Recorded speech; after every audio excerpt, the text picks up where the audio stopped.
The Christian Atheist is also available on YouTube, and you will find other great content, including the literature I frequently refer to, on our Simple Gifts podcast. If you find our content helpful, consider supporting us through PayPal at romanschapter5@comcast.net. Welcome to The Christian Atheist, where faith and reason fuse in the incarnation. Episode 23, Travel Readings. During travels, Jenny and I read C.S. Lewis's Surprised by Joy. It is the account of his early life and conversion from atheism. If you have not read it, I highly recommend it. We are currently posting it on our Simple Gifts podcast if you'd like to listen. Lewis's is strikingly similar to my own return to theism, that which I set down for my listeners in the series entitled The Machinery of the Looking Glass. Here is a paragraph from Lewis's final chapter. The question was no longer to find the one simply true religion among 1,000 religions simply false. It was rather, where has religion reached its true maturity? Where, if anywhere, have the hints of all paganism been fulfilled? With the irreligious I was no longer concerned. Their view of life was henceforth out of court.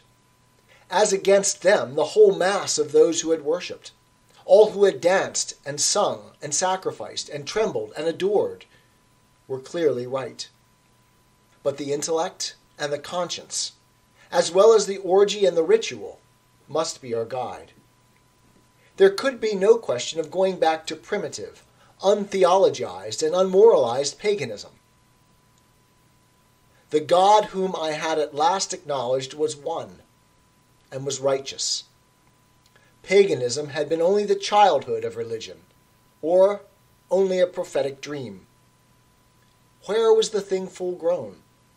Or where was the awaking? There were really only two answers possible, either in Hinduism or in Christianity. Everything else was either a preparation for, or else, in the French sense, a vulgarization of these. Whatever you could find elsewhere, you could find better in one of these. But Hinduism seemed to have two disqualifications. For one thing, it appeared to be not so much a moralized and philosophical maturity of paganism as a mere oil and water coexistence of philosophy, side by side with paganism unpurged. The Brahmin meditating in the forest, and, in the village a few miles away, temple prostitution, sati, cruelty, monstrosity. And secondly, there was no such historical claim as in Christianity. I was by now too experienced in literary criticism to regard the Gospels as myths. They had not the mythical taste.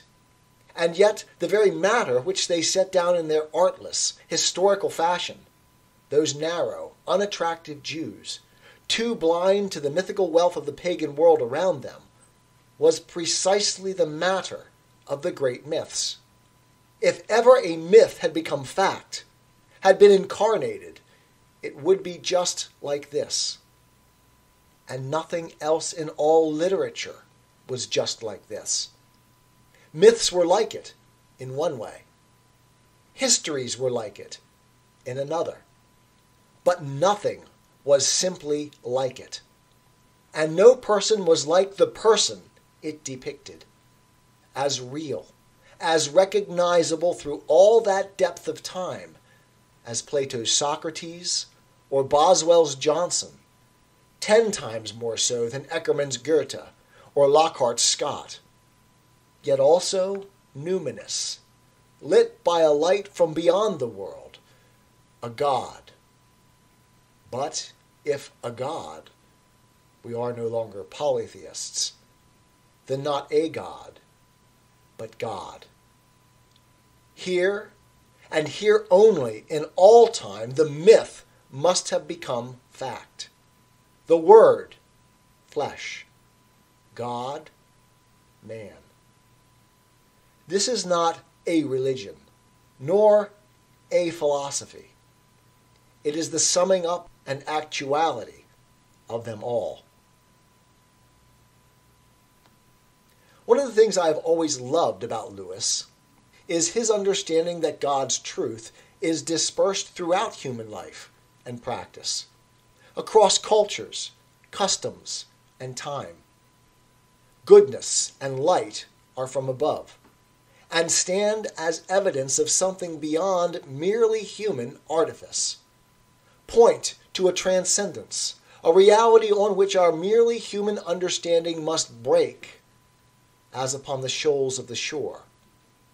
As I point out in my series on ethics, there is present in our world a path, the way, that stands as an objective signpost to God, an ought that resists our most powerful attempts to overthrow its demands. How we choose to act in light of that evidence is the choice that defines our existence. In A Grief Observed, Lewis considers the nature of images of his recently deceased wife, H. Helen Joy Lewis. Those of you most familiar with the themes of the Christian atheist will find much familiar here.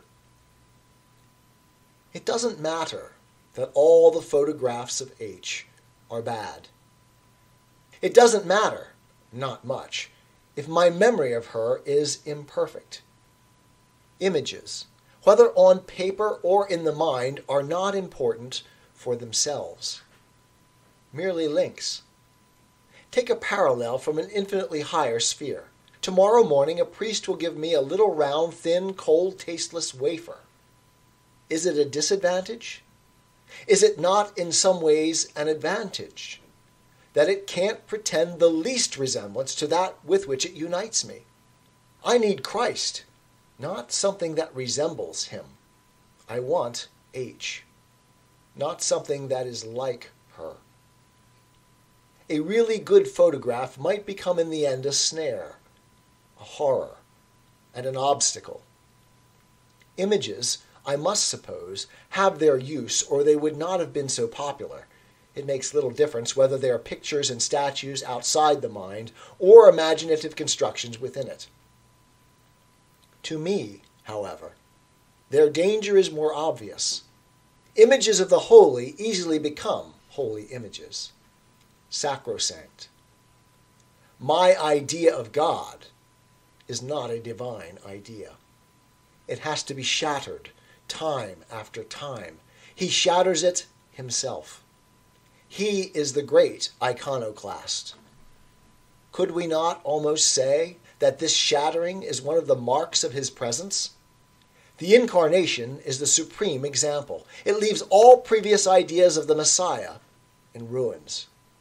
And most are offended by the iconoclasm. And blessed are those who are not.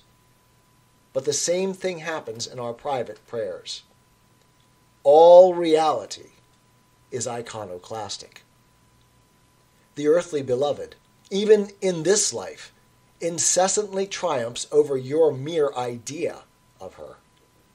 And you want her to. You want her, with all her resistances, all her faults, all her unexpectedness. That is, in her foursquare and independent reality. And this, not any image or memory, is what we are to love still after she is dead. But this is not now imaginable. In that respect, H and all the dead are like God. In that respect, loving her has become, in its measure, like loving him. In both cases, I must stretch out the arms and hands of love. Its eyes cannot here be used. To the reality, through, across, all the changeful phantasmagoria of my thoughts, passions, and imaginings. I mustn't sit down content with the phantasmagoria itself and worship that for him, or love that for her. Not my idea of God, but God.